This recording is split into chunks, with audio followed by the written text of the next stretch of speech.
The Cages of Ash, Episode 2, Part 1. The Children Who Drew the Same Door.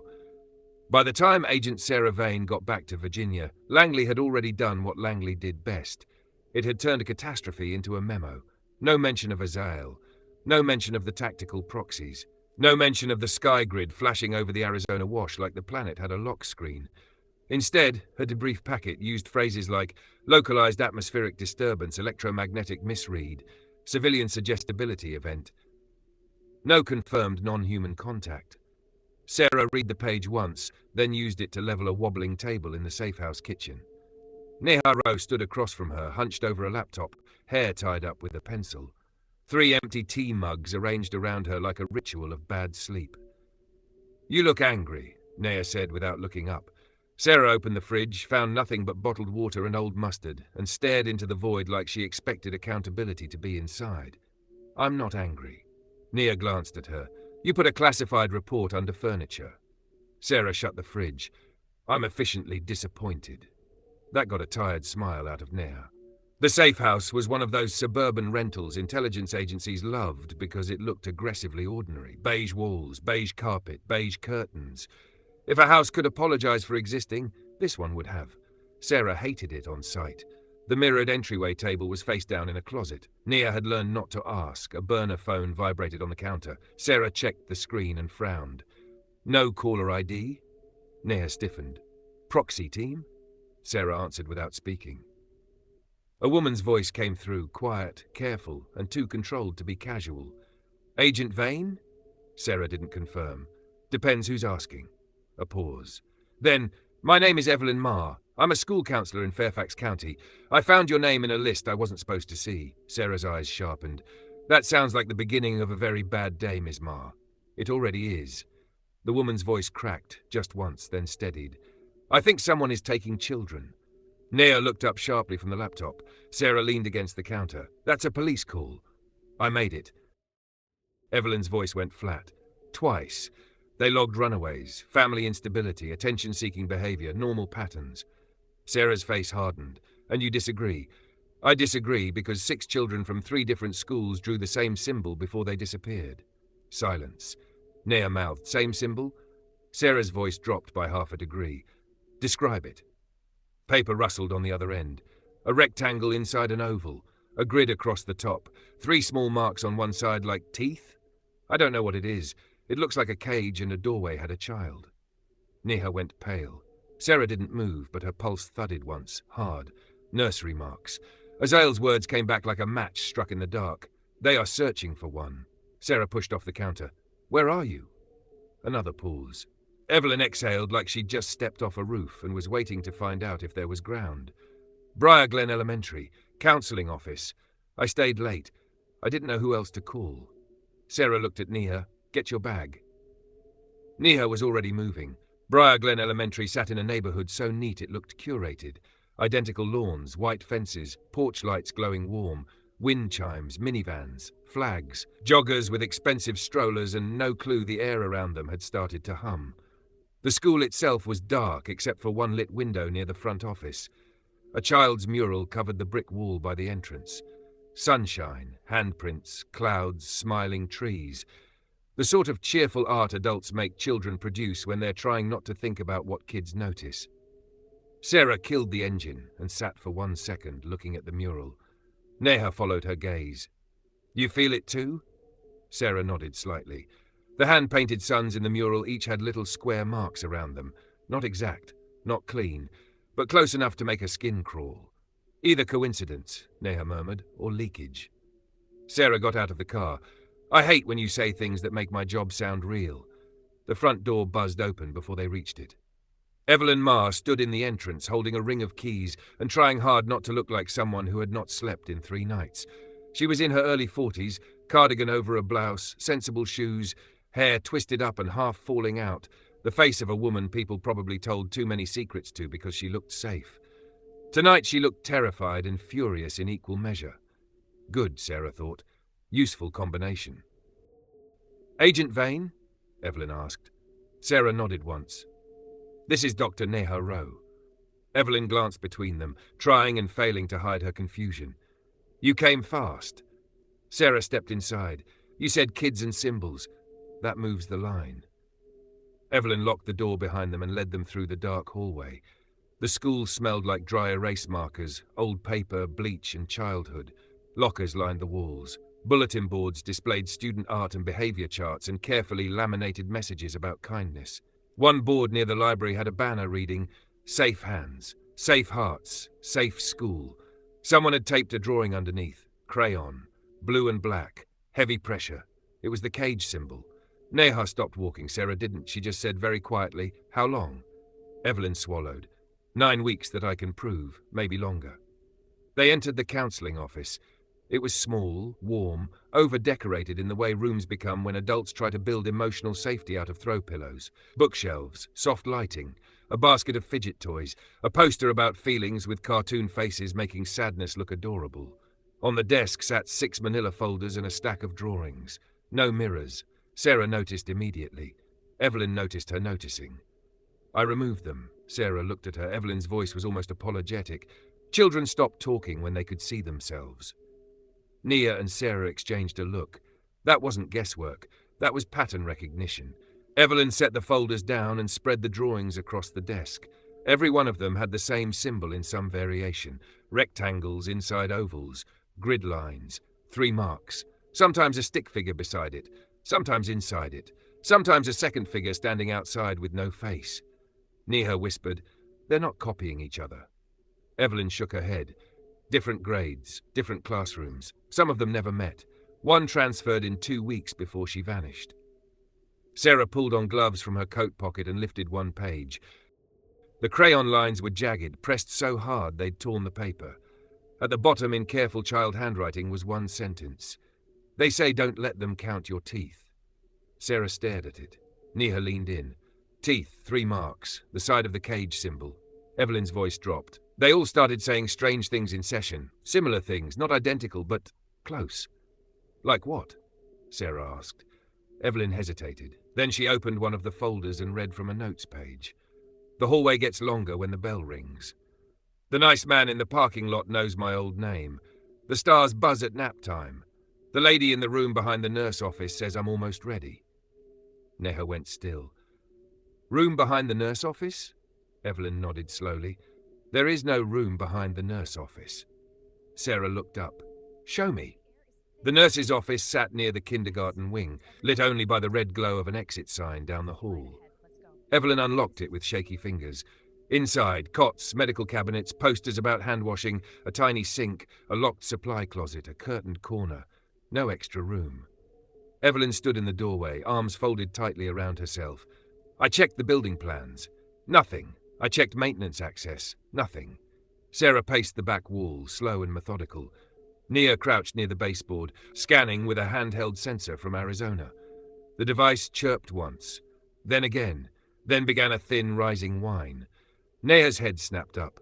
Sera. Sera was already there. The back wall, painted the same cheerful pale green as the rest of the room, looked solid. But the sensor readings bent around a rectangle shape, hidden inside the wall, like space itself had been folded and told to behave. Sera tapped the wall with her knuckles. The sound came back wrong. Not hollow, muted, as if something behind it absorbed vibration. Evelyn whispered, "I knew it." Sera ran her gloved fingertips over the paint. "No seam. Good work." Nia checked the readout. "Frequency masking. Same family as the wash, but smaller. Domestic scale." Sera gave her a look. "Domestic scale is a disgusting phrase. It's accurate. Still disgusting." Evelyn stared at them, fear rising into anger. "What is it?" Sera looked at the wall a long moment before answering. "The kind of thing built by people who need children to disappear without looking like they disappeared." Evelyn went white. Neha stood. "Sera, if this is a nursery mark site, then this may not just be a pickup point." Sera nodded. "It's a screening point." Evelyn's voice shook. "Screening for what?" Sera finally turned to face her. "For the kid they're searching for." The hall lights flickered. All 3 women went still. 1 flicker, 2, 3. Then the bell rang. Not loud, not the normal school bell. A softer sound, almost musical, almost sweet. The kind of sound that would make a child stand up and walk toward it. Evelyn's hand flew to her mouth. "That bell hasn't worked in years." Neha's sensor screamed. The pale green wall rippled. just once, like something on the other side had leaned against it. Sera drew the matte black sidearm from her coat and stepped between Evelyn and the wall. Her voice stayed calm, which was how people around her knew things were actually bad. "Both of you behind me," Evelyn stumbled back. "What is in there?" The wall rippled again, and from somewhere inside it, muffled by paint and plaster and whatever field was stitched into the school, came a sound no one in that room would forget. A child's voice, small, hoarse, counting. 8, 9, 10. Then silence. Nia whispered, horrified, "Sera." Sera's jaw tightened. "Yeah," she said, "they built a nursery." The wall bulged outward. A handprint appeared from the inside. Tiny, pressed hard, then vanished.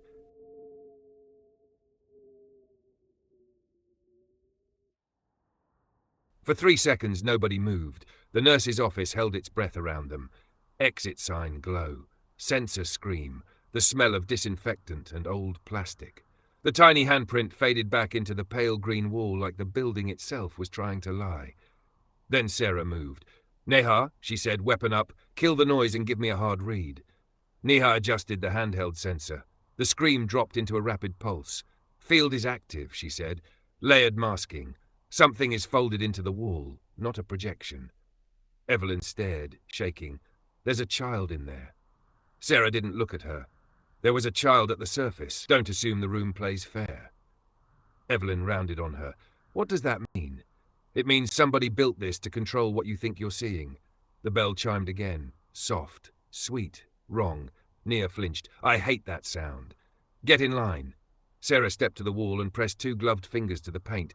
It looked solid, but it gave slightly like stretched fabric over cold water. "Evelyn," Sera said, "who has access to the nurse's office?" "Me, the principal. Nurse Kelleher, custodial supervisor. District maintenance." "Anyone new in the last 3 months?" "Yes, HVAC contractors after spring break." Sera made a face. "Of course." The wall rippled again. A shape moved behind it, too low to be adult height. Evelyn stepped forward. Sera blocked her with one arm. "No." "There's a kid in there!" "There may be. There may also be a lure keyed to adult panic." Evelyn looked horrified. "You say that like it's normal." Sera glanced at her. "I say it like I need you alive for the statement." Nia crouched, angling the scanner toward the wall. "Sera, there's a seam now." A faint rectangle had appeared in the paint, visible only in the way the shadows settled around it. Sera holstered the weapon and opened the compact case on her belt. Copper tabs, 2 probes, filament wire, a crystal cartridge she clearly hated using indoors. Evelyn stared. "What are those?" "Reasons not to trust drywall." Sera handed Nia a probe. "Ground the corners. If it folds inward, anchor me." Nia blinked. "If it folds inward?" Sera gave her a dry look.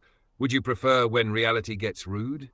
They worked fast. Copper tabs at the 4 corners, filament threaded between them.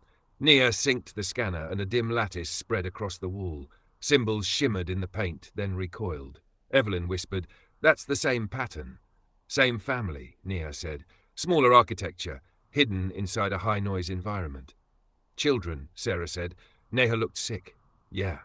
The bell chimed a 3rd time. The nurse's office lights dimmed. Then a voice came through the wall, clear this time. A little girl, calm in the way children get when they're too tired to be scared. "Miss Ma?" Evelyn gasped. "Lena?" Sera snapped up a hand. "Don't answer yet. Too late." Evelyn stepped forward. "Lena, honey, where are you?" Silence. Then the child's voice again, same tone, same softness. "You're not Miss Ma." Evelyn froze. Neha looked at Sera.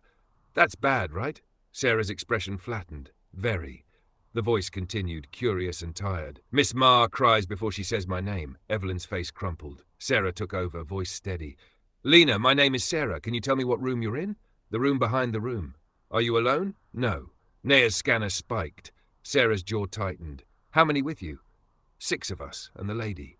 Evelyn covered her mouth. Sera kept her voice calm. "What lady?" "The nice one." Children always said nice right before the worst information in the world. Sera felt cold settle behind her ribs. "What does she do, Lena?" A small breath. Then, "She counts." The bell rang again. The wall seam flashed pale gold and sank inward 1/2 an inch. Neha grabbed Sera's sleeve. "It's opening." "On their timing," Sera said. "Not ours." Evelyn's panic surged. "Do something." Sera turned on her, sharp and controlled. I am doing something. I am not kicking open a folded containment pocket in a school with 2 civilians behind me and no perimeter. Breathe. Evelyn went rigid, furious tears in her eyes, but nodded.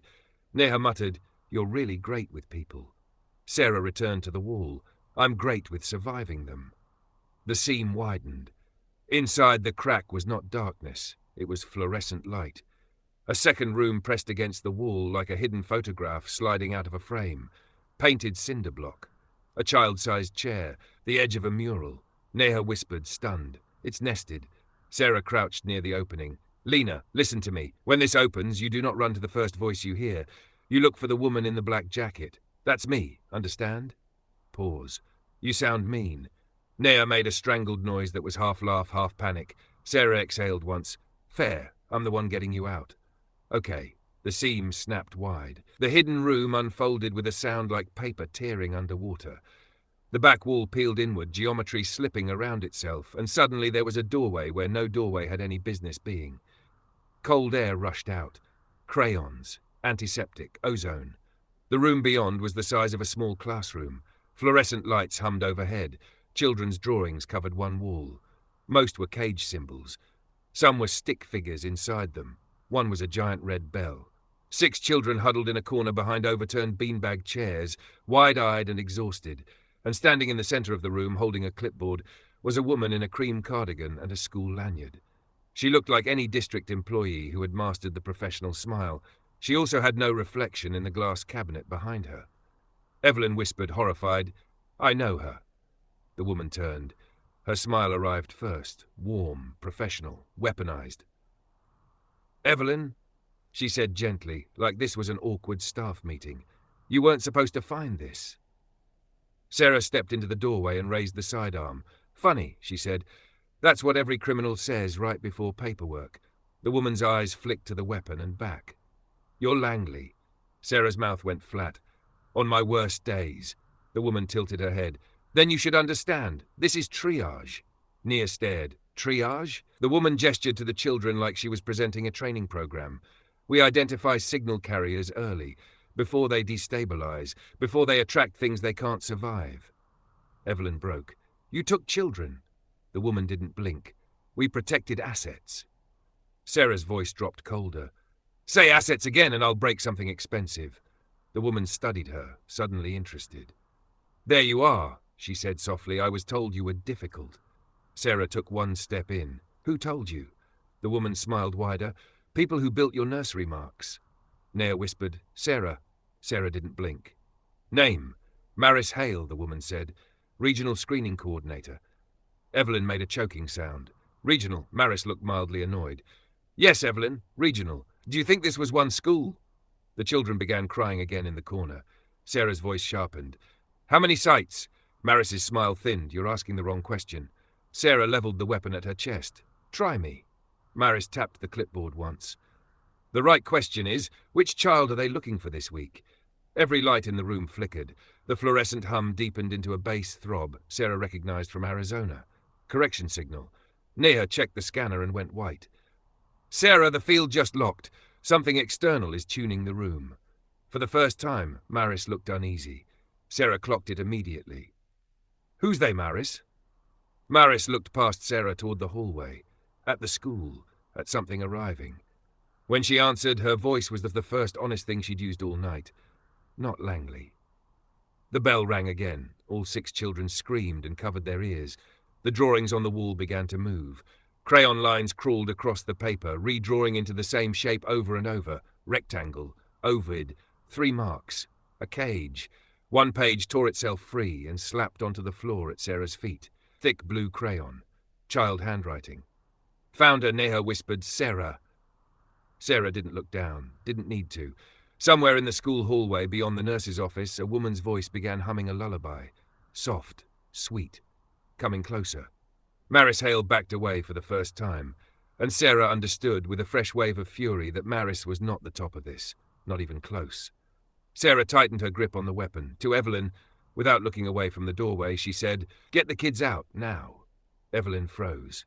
"Sera, move." Nia grabbed Evelyn and rushed to the children. Sera stood in the doorway between the hidden room and the nurse's office. As the lullaby drifted nearer, each note landing like a fingerprint on the inside of her skull. Maris whispered, shaken, "If she sees you, she'll know." Sera glanced her dead calm. "Yeah," she said, "I'm counting on it."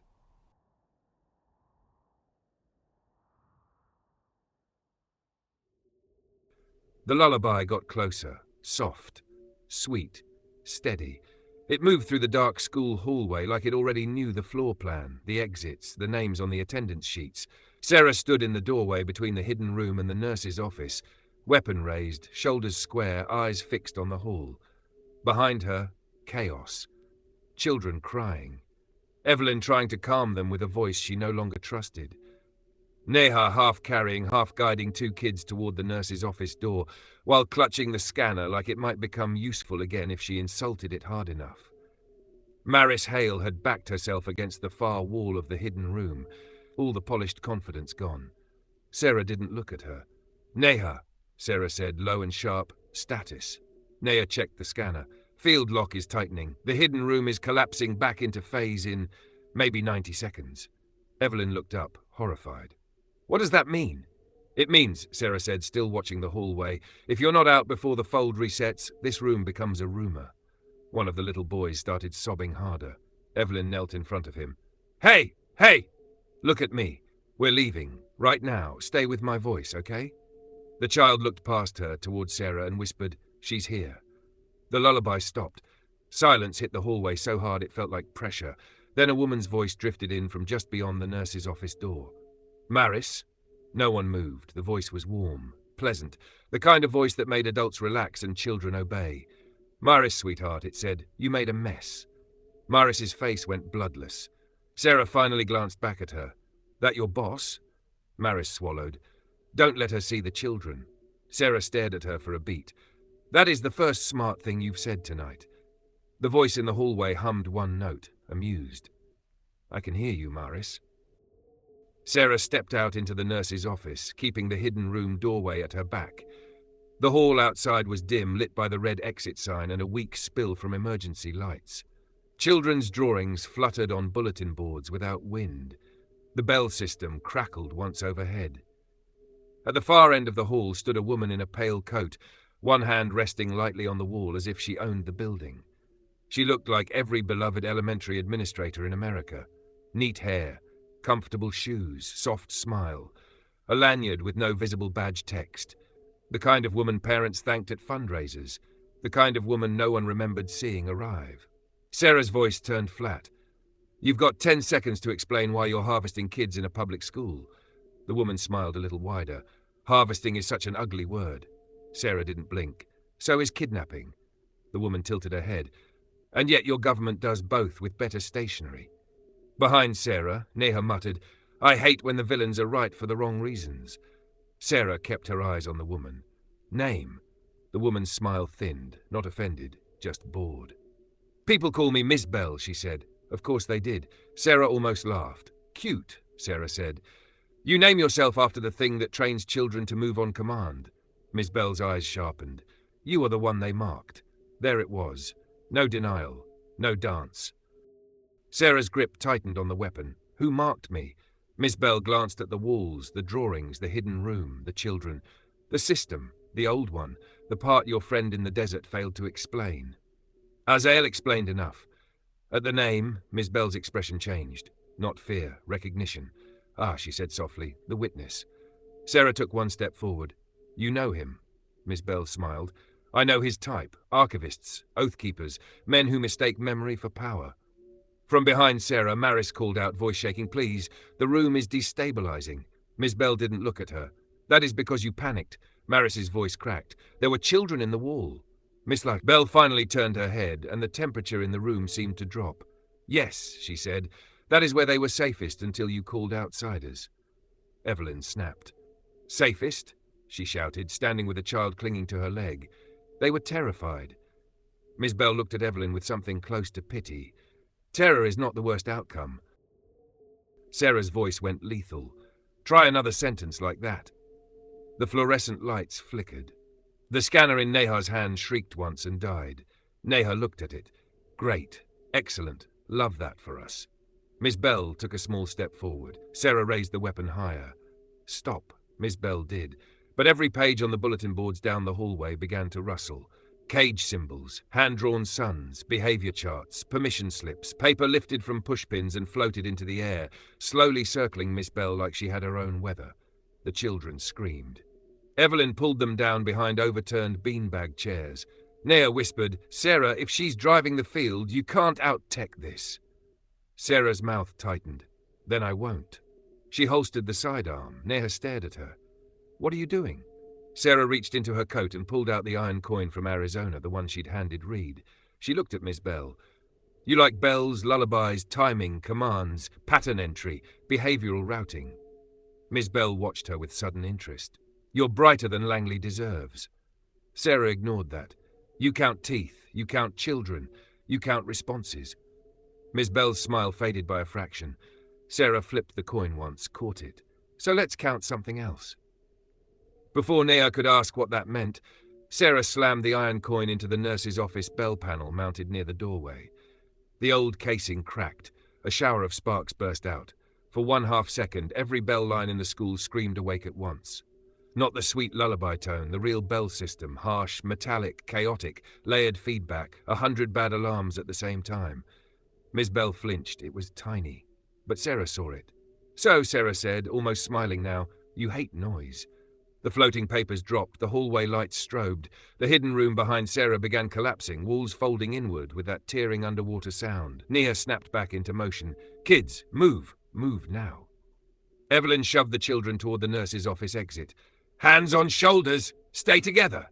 Maris made a break for the hallway. Miss Bell moved without seeming to move at all and caught her by the wrist. Maris screamed. Sera lunged, grabbed a rolling metal stool, and slammed it into Miss Bell's arm. The sound was wrong. Not bone, not flesh, like striking ceramic over water. Miss Bell released Maris and turned towards Sera, expression gone flat and ancient. For the first time, her face looked wrong in the light. Features just slightly misaligned, smile too patient, eyes reflecting the room a beat late. Not no reflection, delayed reflection. Sera's stomach dropped. "Neha," she barked, "she's not like the others." "Meaning what?" "Meaning I don't know yet, and I hate it." The school bell feedback shrieked louder. Miss Bell looked toward the ceiling, irritated now, the masks slipping. "You always do this," she said quietly. Sera squared up. "Do what?" "Break the timing." Then Miss Bell looked at the children in the doorway, then back at Sera. A soft smile returned. Too calm, too sure. "We weren't looking for one child," she said. Sera went still. Miss Bell's gaze slid past her to Evelyn, then to Neha, then to the children, then back to Sera. "We were looking for what happens when you choose." The hidden room collapsed another foot. Fluorescent lights burst overhead. Maris crawled sobbing toward the office door. Neha shoved the last child into the hallway. "Sera! Now!" Sera backed toward the door, never taking her eyes off Miss Bell. "See you again?" she asked. Miss Bell's smile sharpened. "You hear me every day," she said. Then she stepped backward into the folding room. The geometry snapped. The hidden doorway sealed shut. Pale green wall. No seam. No trace. Silence. Then the normal emergency lights hummed back on. The school looked like a school again. Paper on the floor. Crying children. Burnt wiring smell. Evelyn shaking. Nea holding the dead scanner like she wanted to throw it through federal headquarters. Maris Hale curled against the lockers, clutching her wrist, staring at the wall as if it might apologize. Sera stood still, breathing hard, eyes on the place where the doorway had been. Evelyn looked at her, voice thin. What did she mean? Sera didn't answer right away. She bent and picked up one sheet of paper that had drifted down near her shoe. Child's crayon drawing. Not the cage this time. 3 stick figures holding hands, a tall rectangle behind them, and above it, written in uneven letters, "She picks who gets out." Neha saw it and went quiet. Sera folded the page once and tucked it into her coat. Then she looked at the pale green wall, at the nurse's office, at the children being counted by a counselor who was no longer sure counting meant safety. Her voice, when it came, was calm enough to scare everyone who knew her. "She's not screening children," Sera said. Neha swallowed. "Then what is she doing?" Sera looked down the dark hallway where the lullaby had come from. "She's screening me."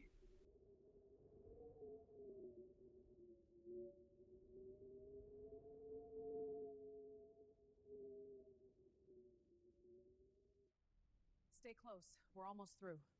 The air is thick. Until next time, your sea star Kiracy, channeled by 361-1027, the beautiful whisperer.